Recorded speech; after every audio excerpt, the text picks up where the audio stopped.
Hello, welcome to Fridays at 4 on twitch.tv/DDOstream. I'm your community manager, Cordovan, and I'll be with you for the next hour, hanging out. Going to be doing some kobold mining a little bit after we do the news.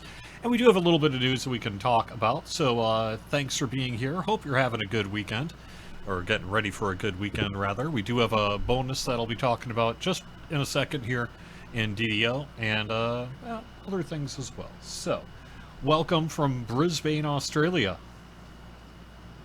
That's cool.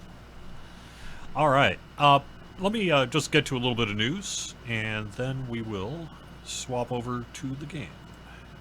Go. That's the one. All right. So the first thing I want to mention is that right now we have got Crystal Cove available. Let me bring up the page. You can find our guide for it over on DDO.com. Crystal Cove is running through July 28th. This is something we brought back really just based on player demand. It is the same as the 2022 version of Crystal Cove. So the updates that happen in 2022, including the new loot, are in this time for Crystal Cove.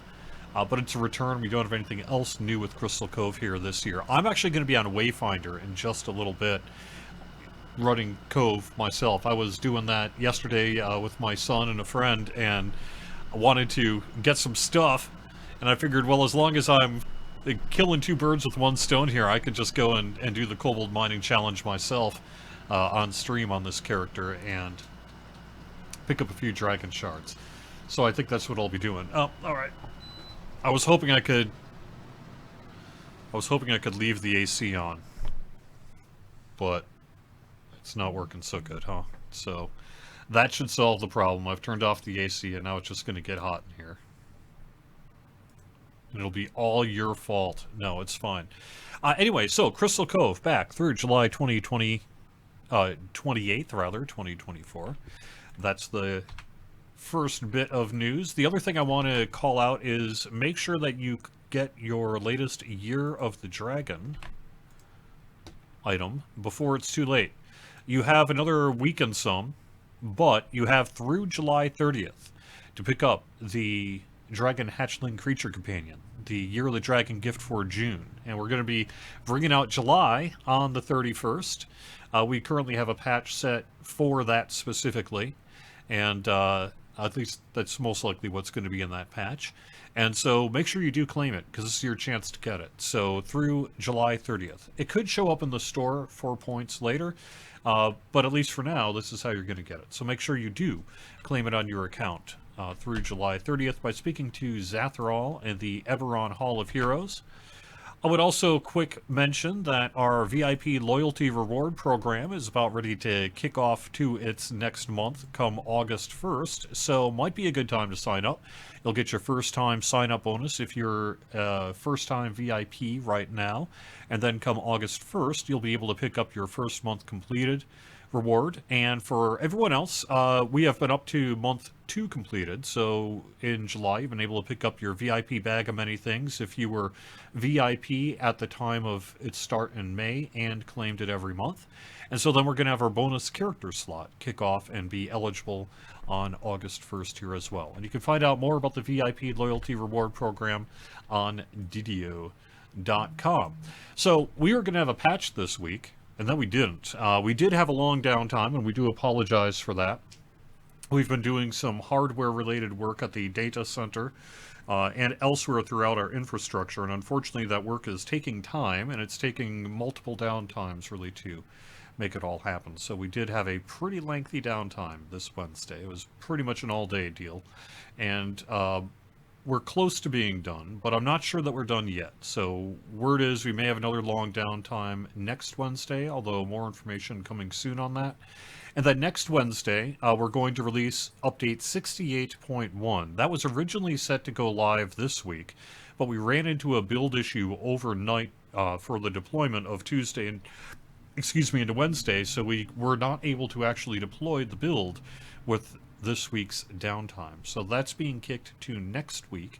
So next Wednesday we'll be releasing update 68.1, and many of you have already seen the release notes because they were posted this week before I pulled them when the patch ended up not happening. But it's really some bug fixes along with the Sentient XP gem, or the 1K Sentient XP reward for all VIPs. That'll be available for a limited time, but pretty lengthy period of time, and that'll arrive with update 68.1. The next Lamania preview is coming pretty soon. Let me check a calendar on that.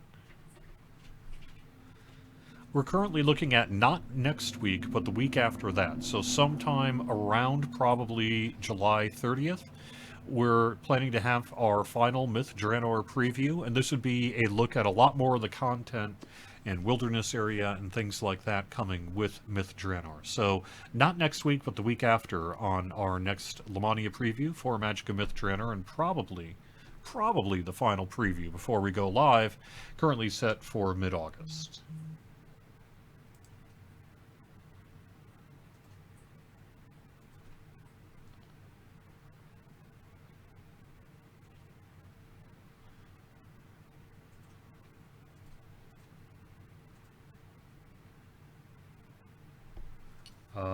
Let's see. Taking a look at chat.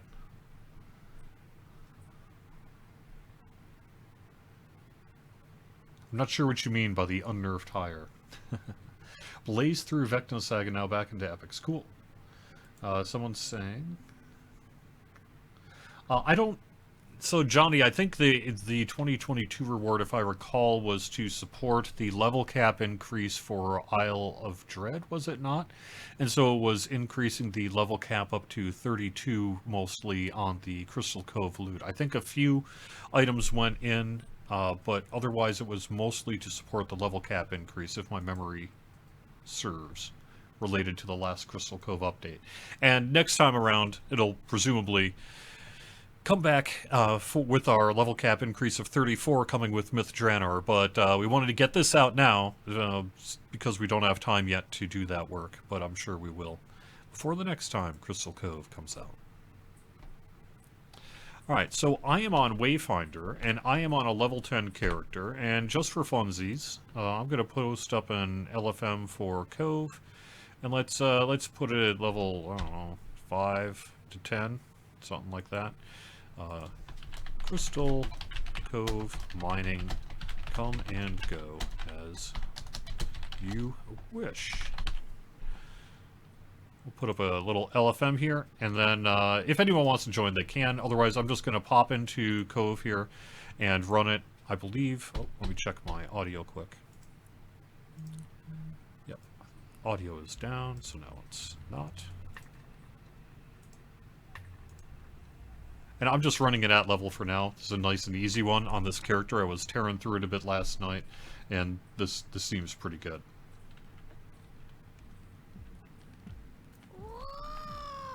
I don't know, frankly, what the plan is for Night Revel's loot, to be honest. So I can't really answer that question. I think we have at least a cosmetic that's in the works, but you're saying specifically about not cosmetics, and that I'm less sure on.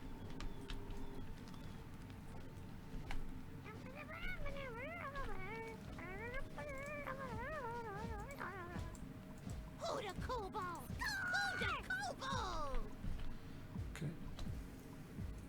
The foreman's voice echoes in the cave. Incoming!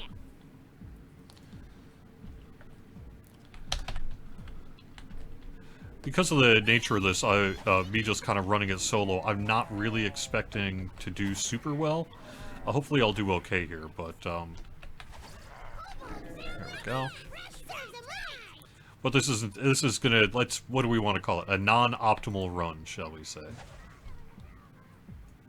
I'm gonna be too busy just chatting with y'all to maximize all the stars.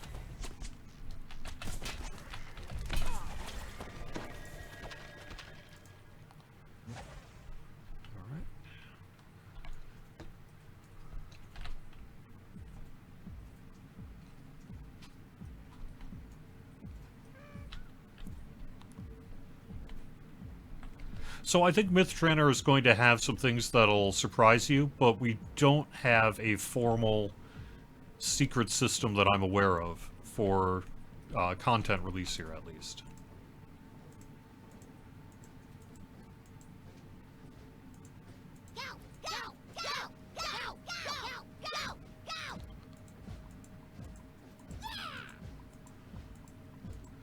This is, you may have your own way of running this. This is just sort of what I do. This is the way I, especially when I'm running solo, this is kind of what I do. I tend to just max out the barrels, max out the workers, max out the 10 torches, pick up some healing torches if I need to, because sometimes, oops. Okay.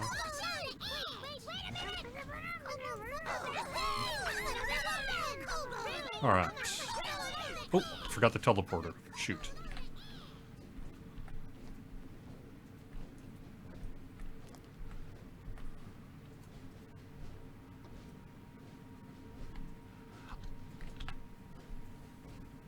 Your party has acquired a kobold teleporter. Alright.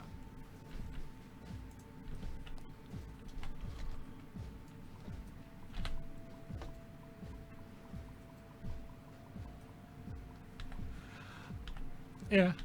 That's I appreciate that opinion, Secular Squirrel. I think the Ruby of Endless Night is still pretty good. But, okay.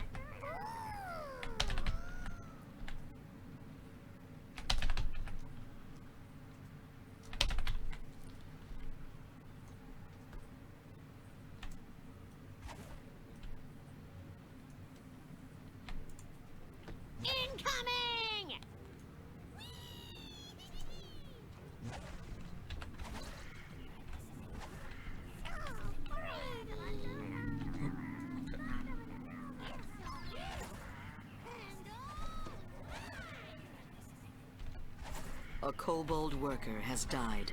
Really? Really? Alright.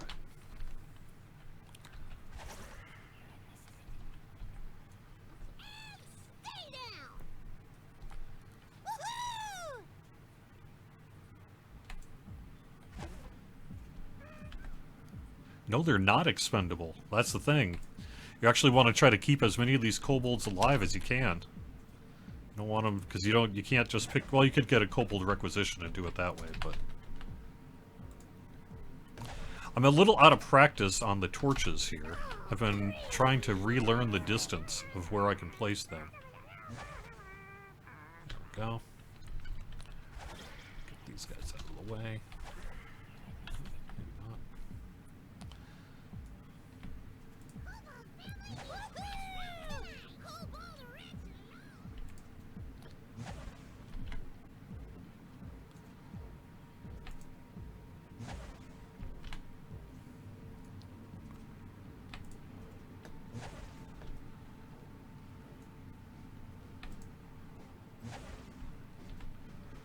Alright, there we go. I can drop my teleporter at the end here.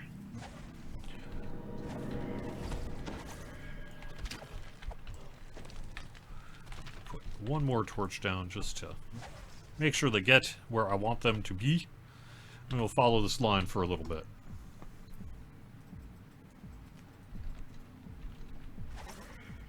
A kobold worker has died.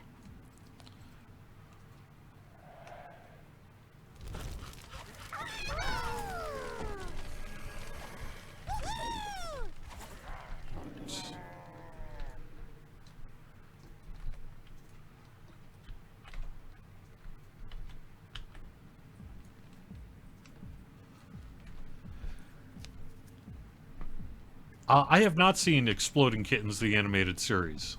I've heard of the card game. I assume this is somehow related to that, but,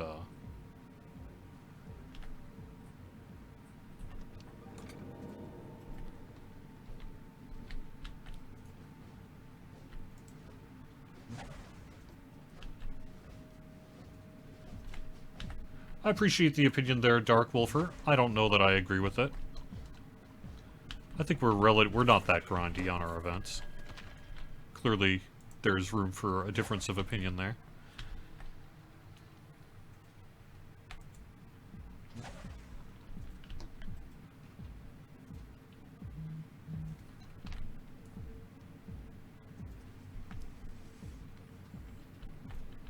A kobold worker Uh-oh. has died.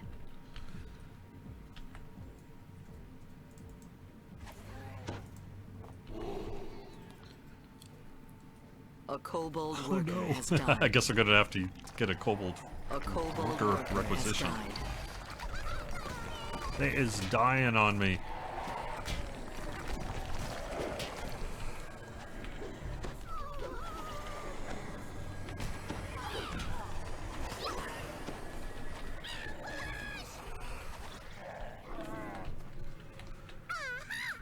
Alright, let me head back up.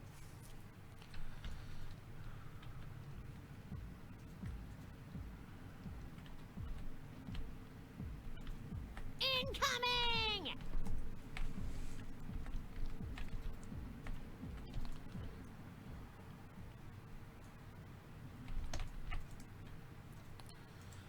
Alright, do I have a requisition on workers? Okay. I do. You can Good. now have more workers. Go! Go! Go! Go! Go! Go! Go! Go! Go!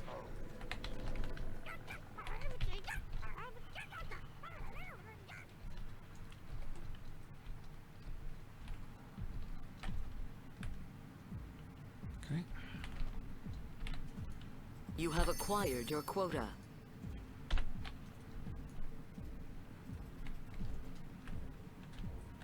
Incoming! So it's true. Night Revels is set up to be new for each event, and you know, I know it's a very, very player-friendly way to let ingredients persist through. But what it essentially means is that for Crystal Cove, there's kind of no point in ever coming out with new loot for it because you're just going to get it all right away, and there's no way to, unless you use a new ingredients and keep expanding the ingredient pool. You just never really get in a situation where people have to actually run it. It's just, you know, grind the 1 year to get all the stuff you'll ever need for the rest of the character's life, and then just want new gear, which you acquire instantly, right? So the solution to that tends to be coming out with new ingredients all the time, but that can be kind of frustrating as well, to have to do that rather than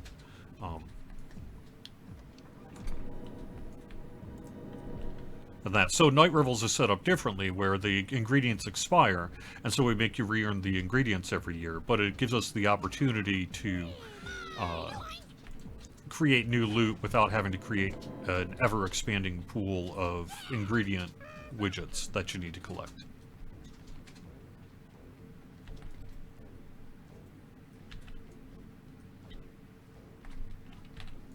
A kobold worker has died.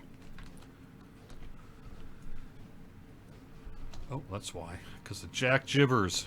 A kobold worker has died.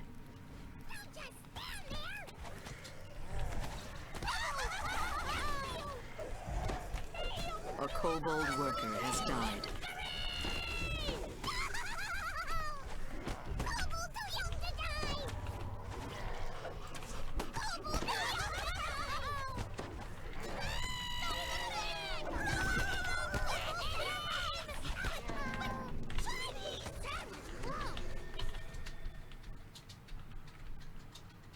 Alright.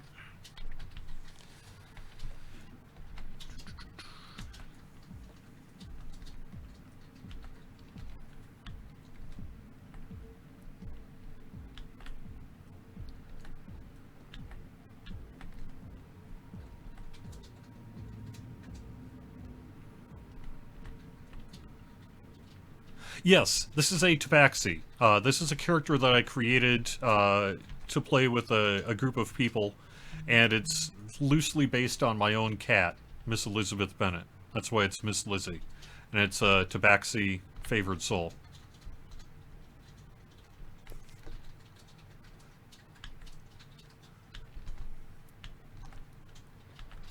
Alright. For these final 8 minutes, I think I'm gonna pull... Oh.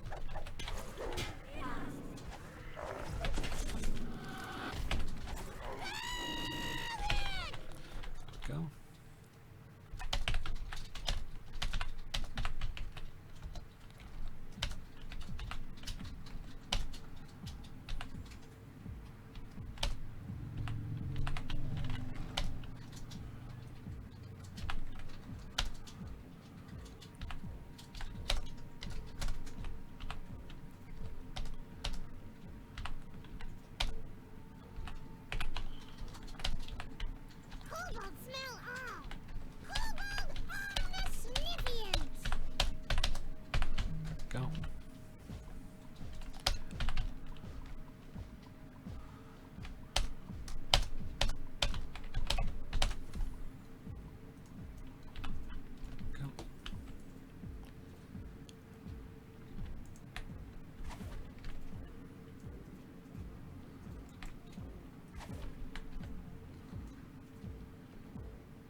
When did I start playing DDO? I started playing Dungeons & Dragons Online in June of 2006 as a player of the game.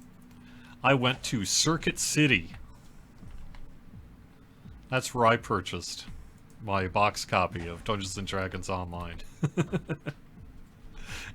And I played it because my twin brother was like, told me about the game after seeing, I think, in one of the game magazines, the ad that was friends don't let friends play alone or whatever that was. And it was the one where they're all in the apartment complex just kind of doing their own thing as a group. And it seemed pretty great. So I picked it up in June of 2006 on the character that is now known as Armag on Kyber.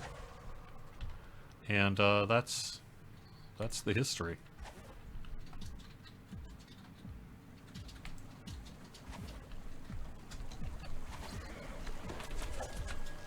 Incoming!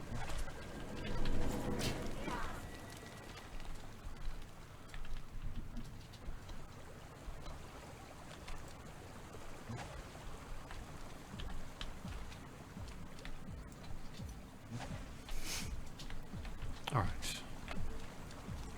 A kobold So worker I has don't died. think I have actually looked to see if I have any screenshots from back then, and I think the answer is no because I've lost them over the years from hard drive crashes or getting lost and all the rest of that. But in theory, I remember taking some, and I thought I had burned them to CDR. So it's possible at some point I'm going to stumble across those old screenshots, and then I will have them. But last time I went looking, I couldn't actually find any kobold of my old worker has died. screenshots. Also, all my poor kobolds are not doing very well, are they? This is, it's a lot easier to run Cove, maximizing your benefit by having other people with you. Trying to do this solo can certainly be done, and you can, like, say, bring a hireling in to guard areas and what have you, but I still tend to find that it's just a lot easier to do when you got a second person at least to kind of watch the other section of the line that you're not. Be able to bop around and do that.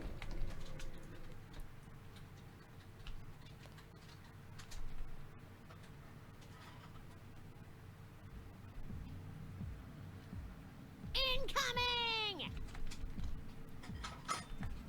Alright, I guess I'm going to leave these peeps for now.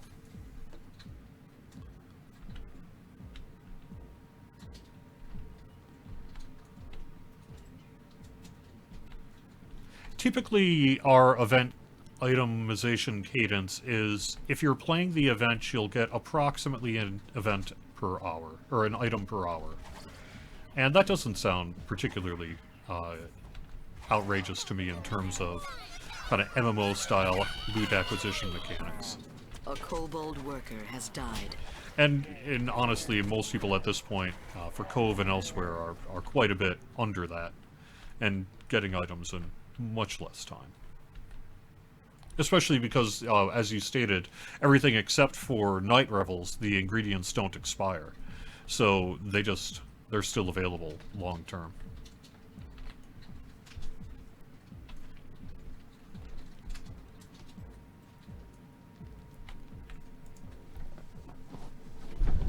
No, update 69, it'll be preview 5, and that'll be 2 weeks from now. So not next week, but the week after that. Roughly set for something like July 30th, and that'll be the final content preview of Magic of Myth Drannor. At least that's the rough plan for now. We can do another one if we need to, because we do have, through mid-August. But I think the plan is the June 30th is currently scheduled to be the final preview of Myth Drannor. I only have a couple kobolds left. Not getting too many crystals, I don't think.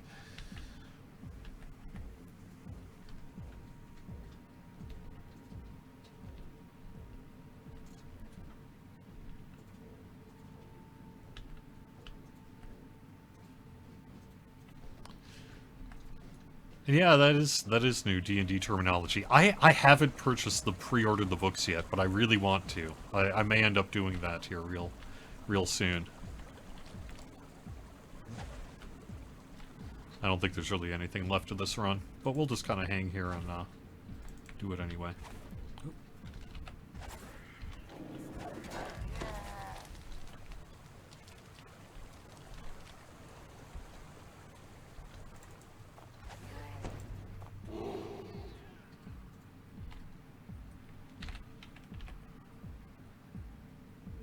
A kobold worker has died.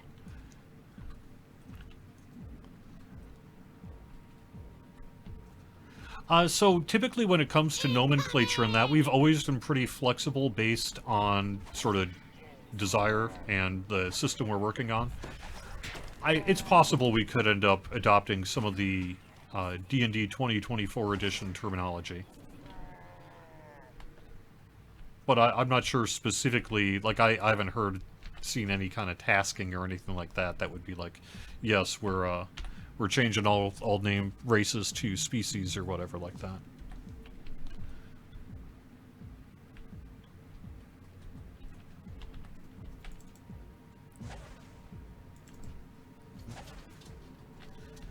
Thank you, Brackert.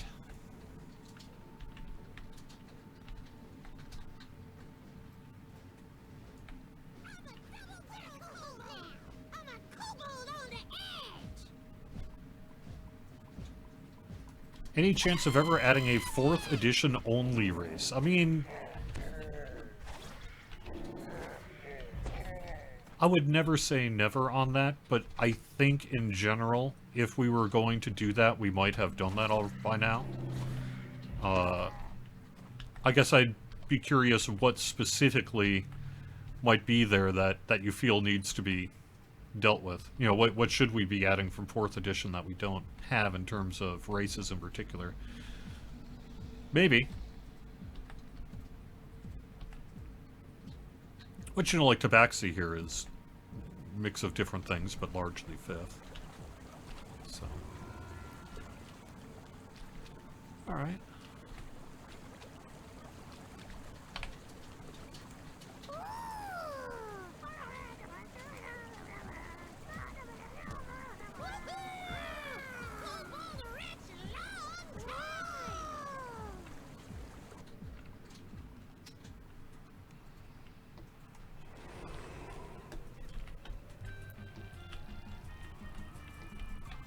Oh, here we go. Rank.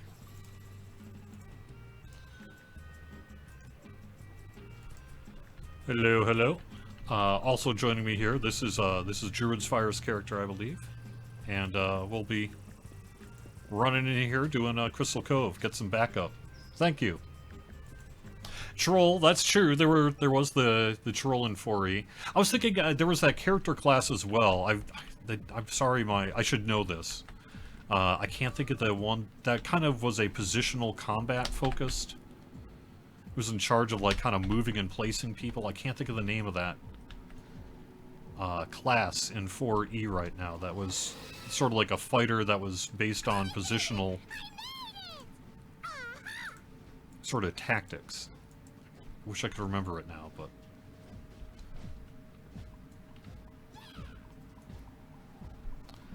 But I always thought that would be kind of interesting to bring to DDO, although maybe it would be somewhat difficult and not even particularly popular, so maybe it's not an actual good idea. But I always thought it was an interesting idea for a D&D class in particular. Even if maybe the 4E implementation could have been improved upon or what have you.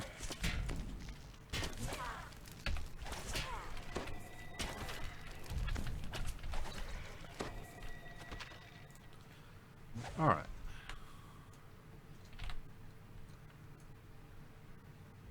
Yeah, was it Warden? A Warlord, that's what it was. I want to say Warden, but then I get confused between that and the Lord of the Rings Online class, which has the Warden.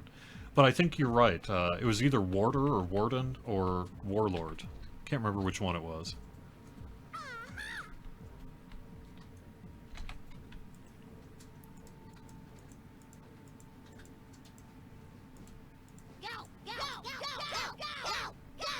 Your party has acquired a kobold teleport. Your party has acquired a kobold teleporter. Oops.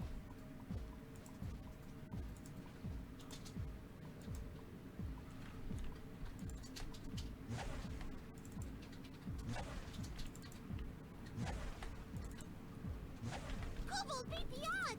Kobold come home! Score! I'm a double barrel kobold now! Promotion! Wait a minute!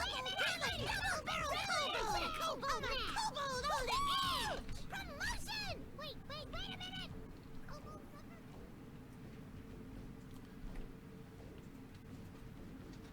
Kobold Sorry, I'm not quite understanding the question. Let's see.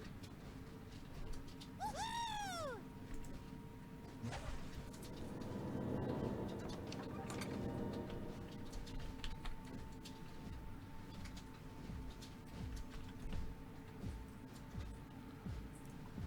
Kobold family eat fresh rat tonight! The wish for memories is based on whatever base classes are there.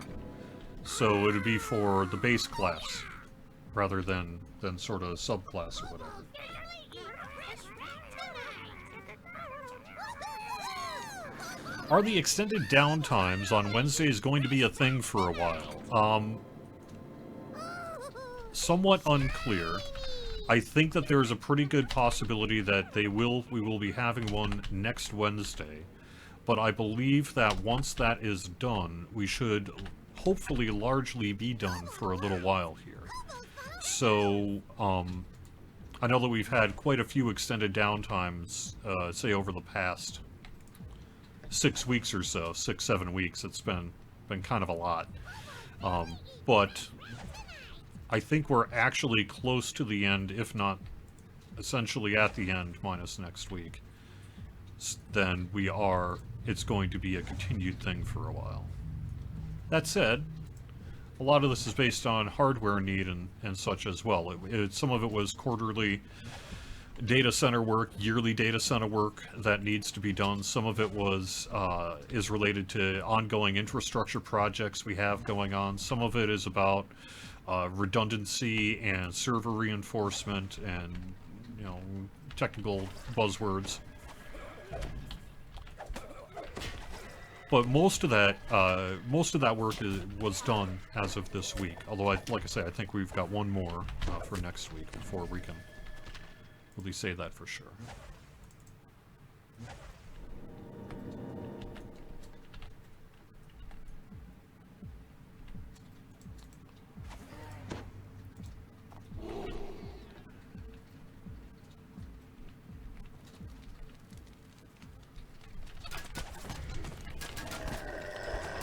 So I guess I'm not quite sure how you see the iconic variant working for A Wish for Memories. If it's based on the class, it's based on the class regardless of the iconic, right? Because iconics are not their own class, but they have their own base class. So it would be based on the base class, would it not? I guess I'm not quite sure how you would differentiate an iconic Wish for Memories from, say, a cleric Wish for Memories.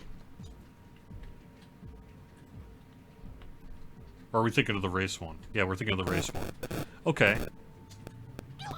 Yeah, I don't know. I'd have to look that up. I don't actually know what we're doing there. Clearly, I maybe I should, but I don't actually know what. I haven't been paying attention. I don't use them.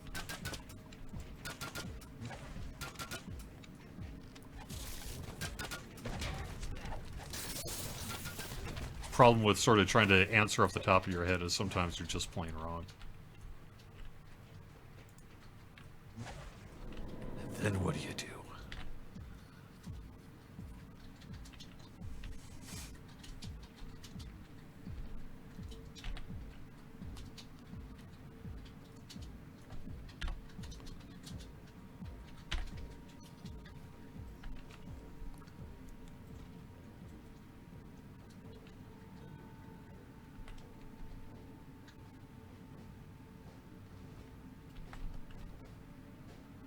Alright, kobolds seem to be kobolding just fine.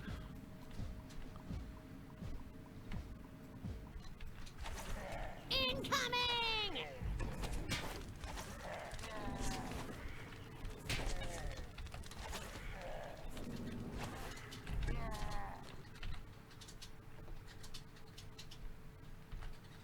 You think mounts shouldn't scale? I think it is as much a practical consideration as a story or lore-based one. I think when you're dealing with different sized character rigs, it's going to be really hard to match them up if they're a different size of the same size horse. So I think it's essentially proportional to the character avatar that you're playing.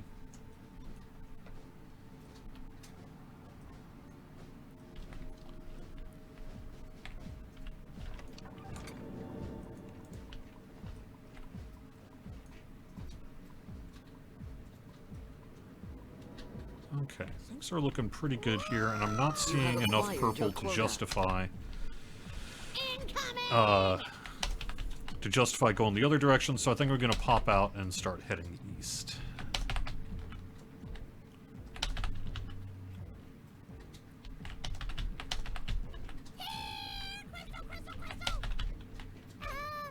This way?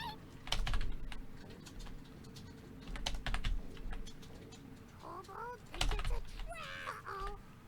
Which way was it again? Go.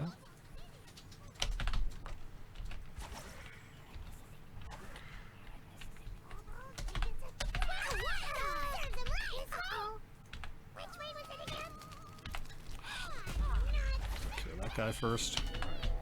Go.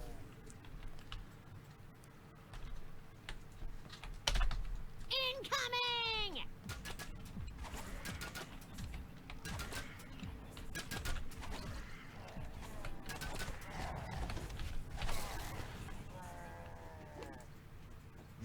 Yes.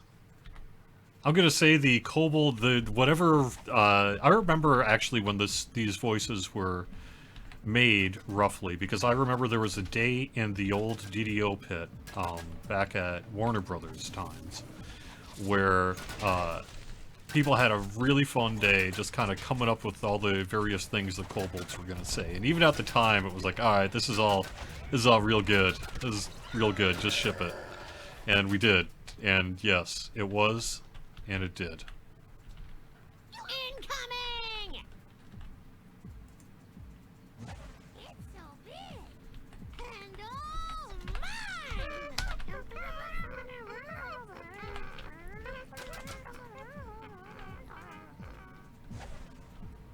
Ooh!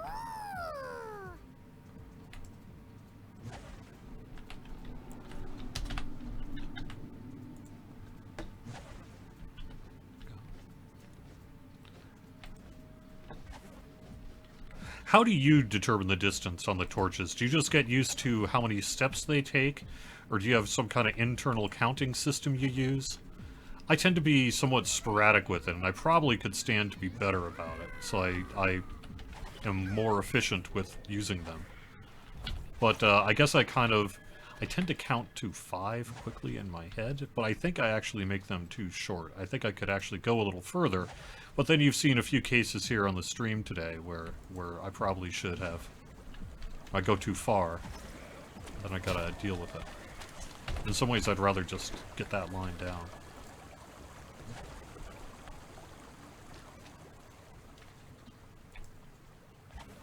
Alright, it's looking like that. A kobold worker has died. Incoming!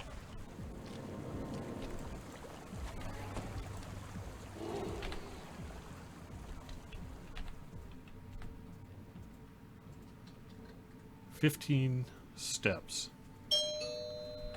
I don't really have time for them right now. My doorbell rang. You're just gonna have to deal.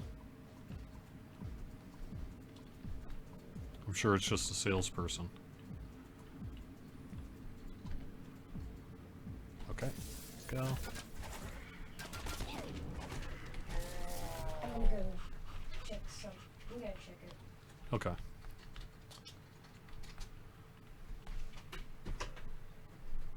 It looks like they're on that side door there. And I got an eye on you.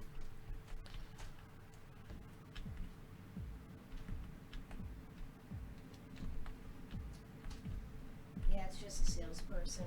Alright. So you know what's funny is I have been getting messages. I purchased a vehicle. I don't know if I mentioned that. I mentioned that probably too much already. But I did. I got a 2022 K5, and it's an awesome vehicle. I'm loving it. But ever since, I have been getting people who would like to speak to me about their extended warranties.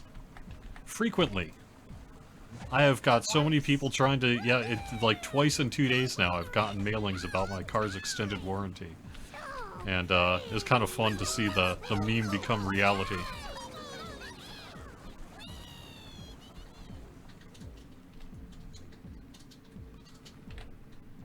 It's a real thing, it actually happens. Alright.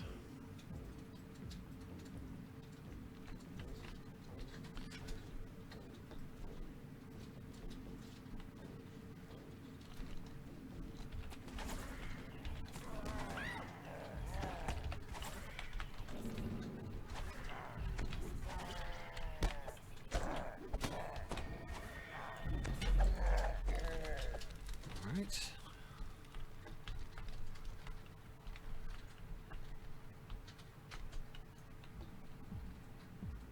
Yeah, so traditionally, oh, well, maybe there isn't a traditionally, but the way that I think the best way to do this is if you have a full group, that's even better. You're more likely to get all the stars and everything.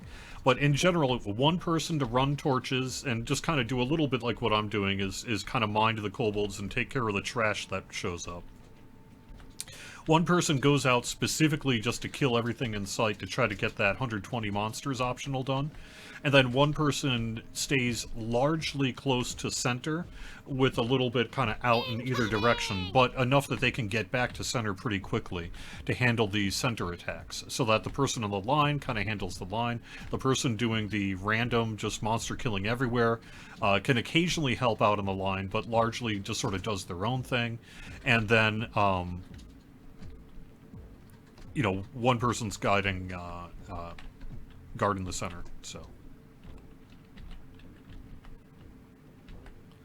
I think I'm probably getting close. I'm probably going to pull by the waterfall here, because I don't have enough torches to go farther. So I'm going to pull from the waterfall and then head out to the other direction here.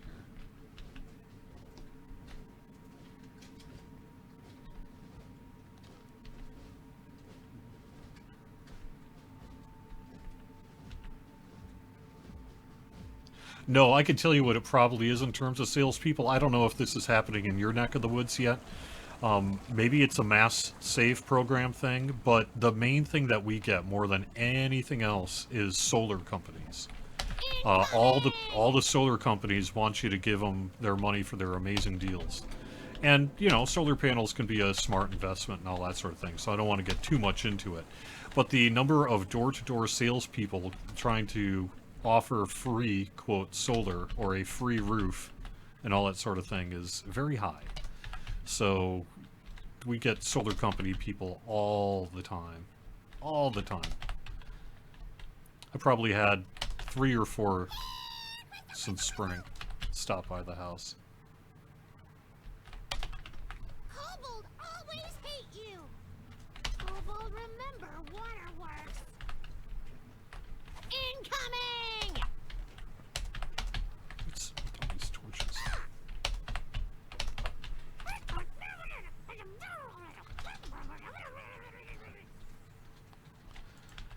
Well, that'll give me the torches I need, I guess.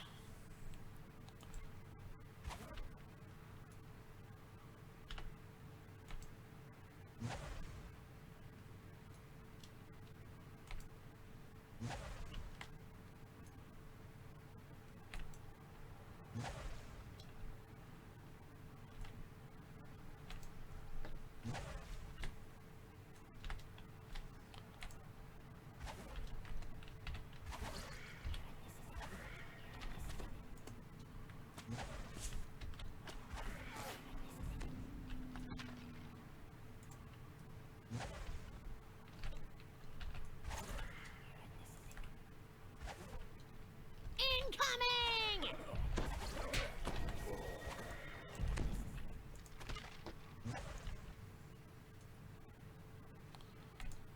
Right.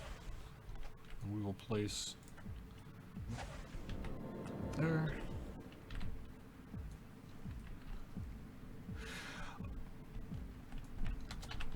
I am not personally sure on the best Cove gear for a first-time melee.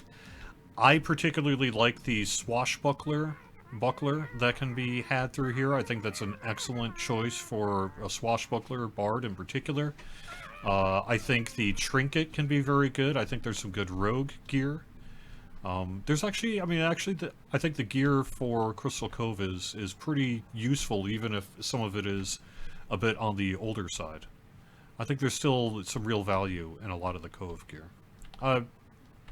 Less so for, say, level 32 endgame and all that, but even so. Maybe here at after this run is done, we'll take a look at the rewards quick, and we can talk a little bit about sort of what might be of particularly good choice.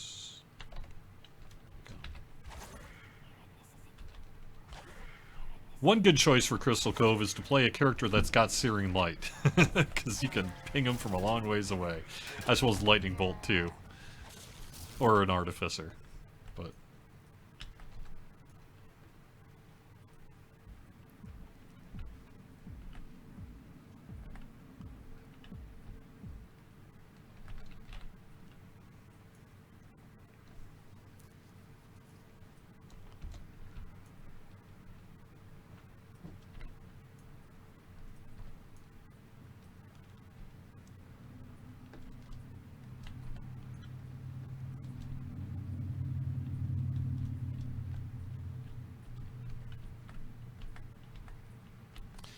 Alright, I don't think these kobolds are getting all the way to this purple, sadly.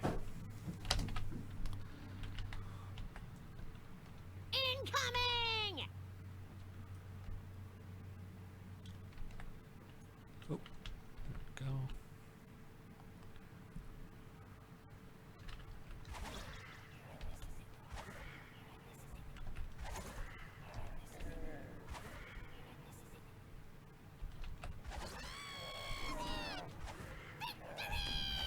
Not like this! Not like this!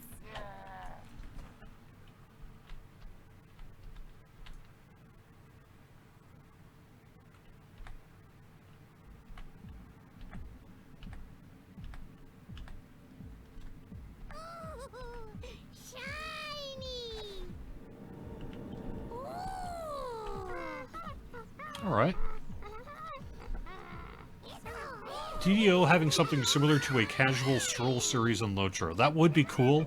A lot of that was driven by Scenario, landscape world designer, in the Lord of the Rings Online, and we don't really have an equivalent on the DDO side who has that kind of interest, I think, in doing a regular Twitch stream.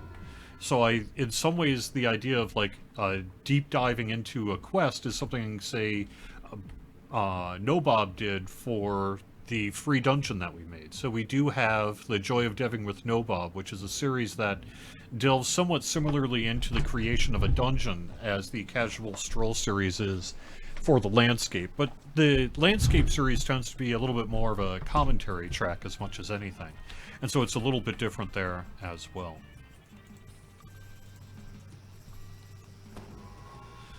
Alright, so let's briefly go through the loot. Also, thank you, Geraldine, for joining me. I think that's going to be the final run of the Cove mining. I have about 10 minutes left in the show, and I'm going to go through the loot, and then I'll probably bum around the landscape a bit. Alright, Lesser Vial of Sea Fog. Let's go to the cheap stuff. This creates an obscuring mist. There's also a fog cloud and a solid fog version. The Jolly Roger Bomb can also be pretty nice, especially if you end up with a bunch of silvers, which tends to be the case. In my experience, it's the golds that I tend to need most of. But it does some damage. Dowsing Rod is okay if you want knock or you've got your leftover coppers. The Gem of Ocean Winds is okay. The Greater Air Elemental in particular tends to be useful. The Freezing Tides is okay for the Greater Gem of Freezing Tides for the larger Water Elemental can be pretty good, and these are all just the coin ones themselves. The Treasure of Coin, or Potion of Treasure Finding is a Detect Secret Doors. It's okay. So now let's get into some of the actual loot. The glass cannon isn't the worst. Level 24 rune arm could be decent. Although it does have a fortification reduction, which isn't maybe for everybody. And you'll see the Darkwood Skull is a low level item, so it's got low level stuff, but it's not terrible.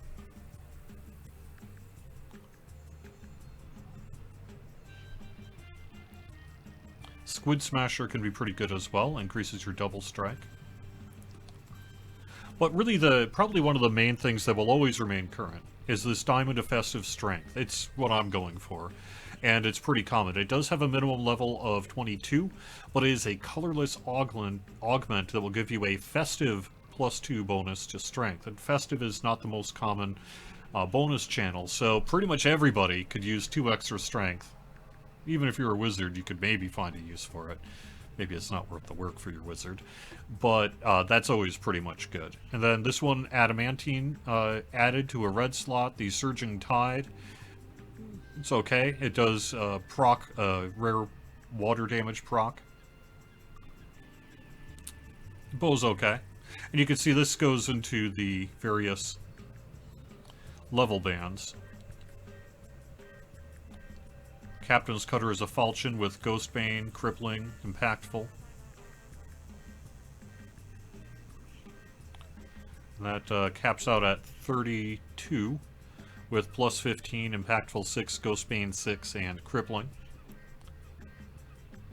The Hull Melter's mace is, I mean, I guess I've never really used it myself, but it is a simple weapon being a light mace, so that might be something to keep an eye out. It's also can be a caster implement. That one caps out at Insightful Corrosion for acid spell power, acid lore, and it's some Insightful Fort. Might be an offhand way to get Insightful Fort. The Hall Wrecker's Hammer is bludgeoning, construct, bane, and destruction, or improved destruction. That's not the worst either. These also can all accept sentience. Again, I've not really used the Morning Star, but it's got Holy Ghostbane and Holy Burst, so okay. That's not the worst. The Drowned is the Orb. That gives you the cold stuff. The other one's acid. Rat Killer is your two-handed maul. It has an Earth Grab effect, which is pretty cool. Also a staggering blow, which can cause knockdown somewhat regularly. Also Animal Bane. The Cutlass I've used, that's a Scimitar with Vorpal and Anarchic. You do have to worry about your alignment for that one so you don't take a negative level. The Short Sword, Bleeding, Double Strike. This is kind of an offhand for rogues, perhaps. With its double strike is 16% at top, hide and move silent bonus. Yeah. The Ornamented Dagger I've used. That's a caster dagger essentially, kind of offhand. Broken Ore is a quarterstaff that's pretty okay. It's got a Felling Oak that causes a trip effect as well. Double strike, impact, and bleeding. Flotsam is a good dagger. It has bludgeoning, corrosive salt, undead bane, and improved disruption, so good offhand weapon for a dual-wielding dagger like Vistani or maybe a rogue or anyone who's really using a dagger for that, especially for undead. Swashbuckler is one of my favorites of all time. It's been around forever, but I really like it due to its guard breaking. He'll daze enemies occasionally, and it's got good double strike and parrying and insightful dex. I used that for a long time on my personal Swashbuckler and found it pretty useful. Cavalry plates, I think there's some things that are kind of competing with it these days, but still. Improved Demonic Shield to give you 120 profane bonus to temp hit points along with False Life, and DR30 Chaotic along with Resistance might be an option for some people to slot those things if you got maybe other things in your things that you might normally have in armor slotted elsewhere. The Duelist Leather has got accuracy and dodge and gives you mobility feat, which isn't the worst. The Brawling Gloves has the Glass Jaw Strike, which is alright. In addition to causing an extra 1d4 piercing with unarmed attacks. It's like a sap ability, similar to the Swashbuckler. Ring of the Buccaneer is a good way to get underwater action, protection, good luck, and what have you. So that's another relatively popular one, at least last I checked. Good luck +4 isn't terrible. And having underwater action and protection 11 can be useful. The Spyglass gives you astute skill bonus. That's, I think, in particular why it's a popular rogue item as a trinket in particular. Help with your intelligence-based skills, in addition to giving you up to a +10 of disable device, search, and spot. And true seeing at the level 32 version. And then we've got our trade-ins. You can trade various... the ingredients tend to be based on level band of the monster, and so you'll be collecting... You saw me collecting some rubies and what have you during the mining event, and this lets you trade them in for different things if you need to get the level you want, because you do have to tier these items up trade by trade.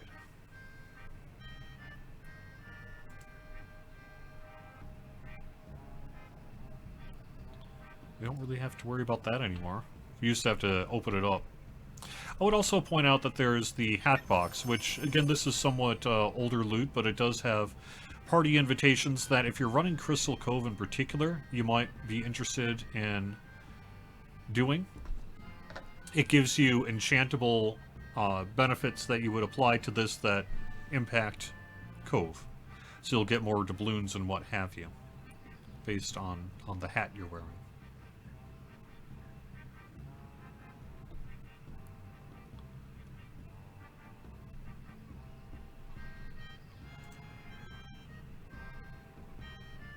And see, it's got all these different auras, everything. While in the Cove event, say for example, you can have a 30% miss chance, and haste aura, healing, strength. But again, this stuff applies when in the Cove, although actually the Dex does not, so that's permanent.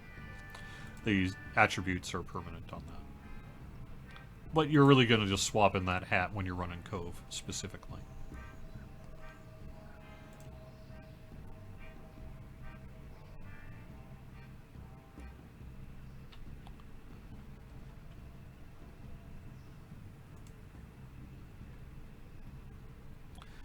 You've got to go through all the skills, basically.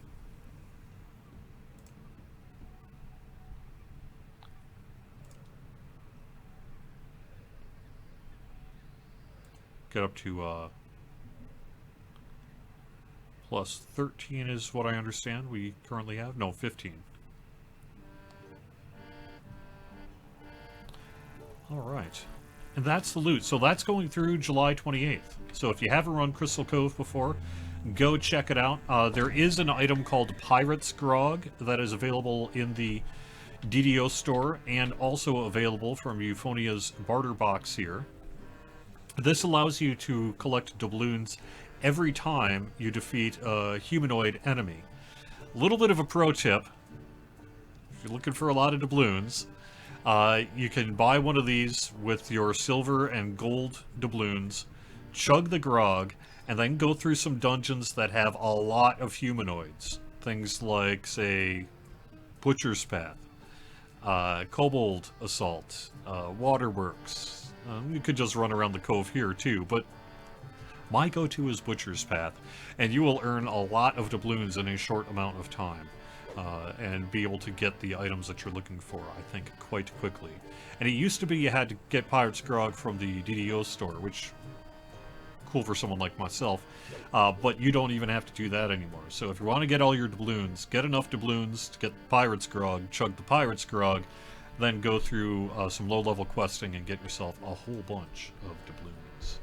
Demon Assault is another one. Yeah, Kobold Assault, I think, is number 1 or 2 on that. So you don't even have to finish the quest. You just got to kill the kobolds, so just run through that sucker. All right, that's going to wrap it up for Fridays at 4 on twitch.tv/DDO stream. A programming note, I will not be here next Friday. I'm going to be gone next Friday, so I'll be out of the office, out of the home office. So I'll see you in 2 weeks with more Fridays at 4. This show does get up on YouTube. If you're watching on YouTube, thank you very much. Please consider giving the video a like. That helps spread the word about Dungeons & Dragons Online to others. Subscribing gets these videos in your subscription feed. Hope you have a great weekend, everyone, and I will talk to you all again soon. Bye-bye.